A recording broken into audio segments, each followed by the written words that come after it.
All right. Jillian Tozer is a local business owner, community leader, and Nocatee mother running for District 4 school board seat. She and her husband, Brendan, chose to settle in St. Johns County because of its strong reputation for educational excellence. Jillian is deeply invested in Valley Ridge Academy community, where her two daughters attend school. She's an active volunteer, serving on the PTO, the School Advisory Council, the Library Committee, and as a room parent. Jillian is also a professional with a background in complex logistics and community development. As the owner of Tozer Travel, she understands the daily challenges facing small businesses. Combined with her degree in city, regional planning, and community development, she possesses a unique set of skills perfectly suited for managing the growth and budgetary demands of a top-tier school district. Please give a warm welcome to Jillian Tozer. Huh? Can I grab this? Just like, Oh, sure.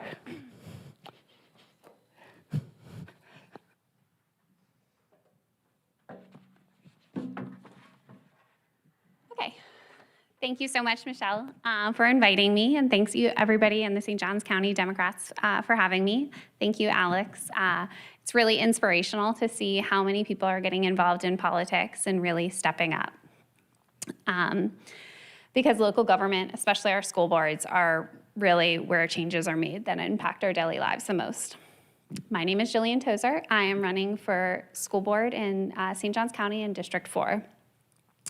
I want to start by being completely honest with you. I never planned on running for a political office. It was never on my radar. I'm a planner, a small business owner, and most importantly, I'm a mom. I am not a politician. Like many families in District 4, my husband, Brendan, and I moved to the area in 2020 when he took a job in Jacksonville. We actually moved from Wilmington, Delaware. We specifically bought our home in St. Johns County for one reason: the unparalleled quality of the education. We chose to put down permanent roots in Nocatee because we love the community aspect and the events and the promise of the world-class education for our two young daughters who currently attend Valley Ridge Academy in 3rd and 5th grade. Since we have arrived, I have thrown myself into our schools. I'm a room parent. Sorry if this is a little bit. I serve on the PTO board. I'm an active member of the School Advisory Council, and I sit on the Library Advisory Council. I'm also a local business partner through my travel agency, Tozer Travel. Basically, I'm in the schools volunteering almost every single week. I have a front row seat to the incredible success in our classrooms, and I also see the very real daily challenges our educators are facing. A few months ago, me and my friend Katie were sitting in our School Advisory Council meeting, and I watched as our incredible principal stood before us in tears. She was heartbroken, explaining that because of the severe budget constraints facing us, she had to lay off 9 teachers. 9 dedicated, highly qualified teachers, only from our one school. It was 60 over the whole district. And I sat there watching, and I really thought to myself, what more can I do that I'm not already doing? So I looked at the systemic issues facing our district. I looked at the explosive growth, the chaotic rezoning, the budget deficits, and the brain drain of our best teachers to neighboring counties. I looked at the other individuals who had already filed to run in the District 4, and I realized that our community, our students, and our teachers needed a different kind of leadership. We needed a problem solver, not a problem identifier. So I realized I could step up. So in early May, I officially filed to run. I had just 2 weeks to collect all of my petitions. I needed 460 valid signatures from my neighbors, and I ended up collecting 700. I had a couple of very good friends that stepped up and said, we can really do this, and we did. So I was completely blown away by the support, but it also proved to me something our community really wants: parent-led close community development. People know that public education is ultimately a quality of life issue, and they want someone who's going to work hard for it to make it right. So a little bit about my background. Right out of high school, I went to culinary school at the at the Culinary Institute of America. I worked in restaurants in Philadelphia for 10 years. I know you're probably thinking, what does it have to do with a school board? I had to manage complex budgets, high-paced, intense environments, and without losing my cool. After doing that, I decided I wanted to serve my community more. I went back to school to Temple University with a degree in community and regional planning with a focus on food insecurity. After I graduated from there, I went to work for a nonprofit in Philadelphia called Share Food Program. I ran a program that provides food for low-income seniors who sit 150% below the poverty line. So I learned how to manage massive logistical challenges, stretch every single dollar, and ensure that the vital resources actually reach the vulnerable people who need them. And today, as the owner of my own small business here in Florida, I manage complex logistics and balance large budgets every single day. I'm sharing this with you because running a top-tier school district with a massive multi-million-dollar budget requires more than just political talking points. It requires logistical expertise, and it requires a planner. If I'm elected to the school board, and there are 4 core areas I'm going to focus on in our district. Sorry. Number 1, I want to expand early education and the VPK program. I want to focus on increasing the VPK programs in our K-8 schools. I truly believe that once you get our children in our schools, they're going to see how fantastic our educators are, and they won't want to leave. Our communities are wonderful. Along with that, I want to fiercely protect our AP, IB, and dual enrollment programs in our high schools. I truly believe that families move here for the elite college prep education, and that will also keep our families from leaving our public schools. Number 2, I want to focus on keeping the politics out of the classroom. Our schools and our students are there to learn, period. Over the last few years, we've seen national culture wars infiltrate our schools, and a school board's job is not to push a political agenda. This is a nonpartisan race for a reason. Our students and our teachers must feel safe, protected, and supported by our community. Sensitive political discussions belong at home with your parents. They do not belong at school. Number 3, I want to focus on smart growth and rezoning. As everyone in Nocatee and Ponte Vedra knows, we've had explosive growth. I'm the only Nocatee homeowner running for this seat. I live this reality every day. When these rezones happen, I will be there with my degree in community and regional planning to help solve the infrastructure crisis with without chaotic reactive decisions. And I promise to do it with compassion. I understand most of these families that are facing a rezone, and especially families that have already faced it, it's very stressful. So I will consider everyone's voices, communicate transparently, and make sure we are planning for the next 5 years. Number 4, fiscal accountability. To maintain our status as the #1 district in the state, we must maintain our top-tier teachers. Right now, we are suffering from the brain drain, and we are losing highly qualified educators to neighboring counties and the private sector because the cost of living has skyrocketed. We must view our teachers as our most valuable resource. Helping our teachers is really the reason I got into this. We must trust their professional judgment in the classroom, and we must ensure their compensation is actually a competitive living wage. So how do we pay for that?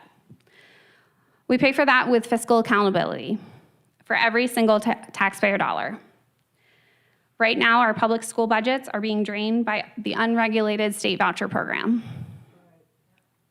I support families finding the right fit for their children, but I also firmly believe that any private institution receiving our public tax dollars must face the same exact scrutiny, accreditation, testing, and rigorous expectations that our public schools are subjected to.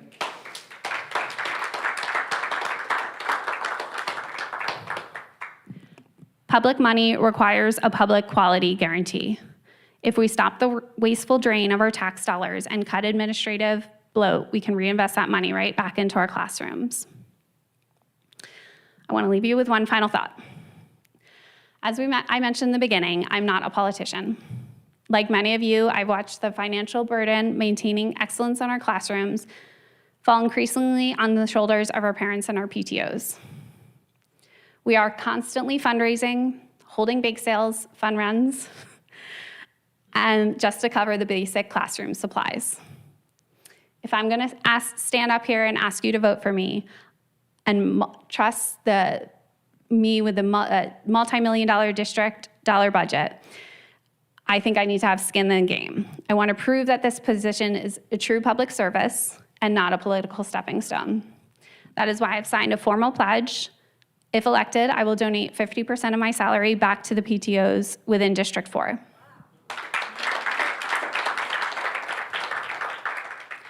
I'm truly stepping up just to serve my community, our parents, and our teachers.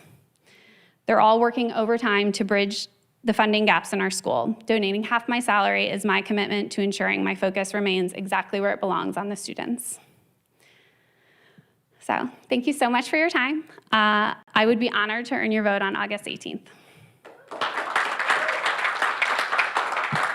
Please share with your friends, neighbors.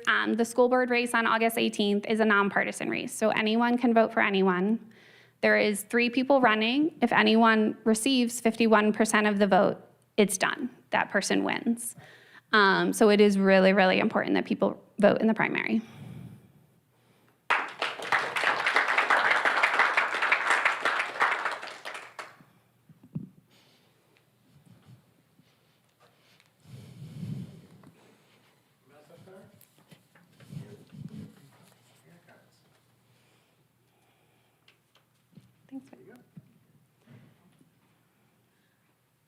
Okay, with the recent state government changes given by the 2022 Stop Woke Act, book bans, restricting race and gender are discussed in classrooms. What will you do to address this in St. Johns County? From a YouTube video. Again, I just think we need to keep politics out of schools. That's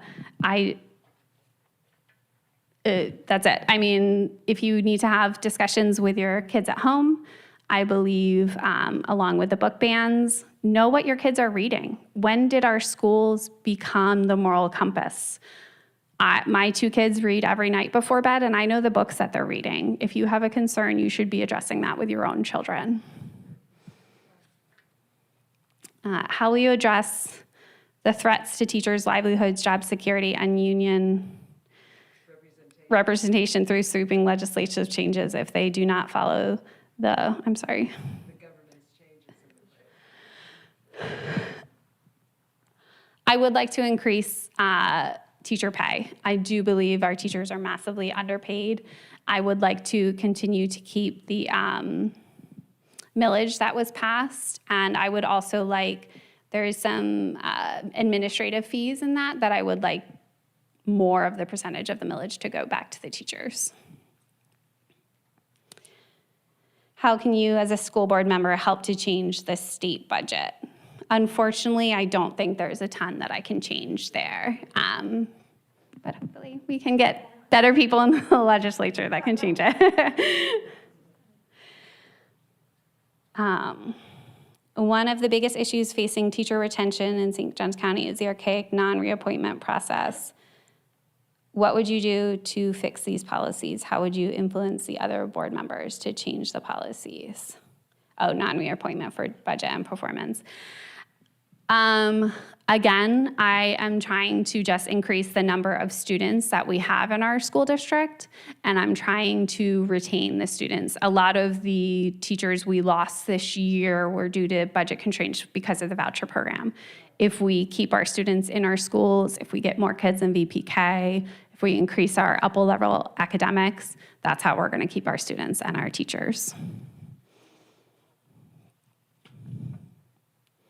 Public schools have to follow 1,400 pages of state law regarding public education. How would you hold those schools taking voucher money and charter schools accountable to the same pages of rules and regulations? Charter schools follow only a couple hundred pages.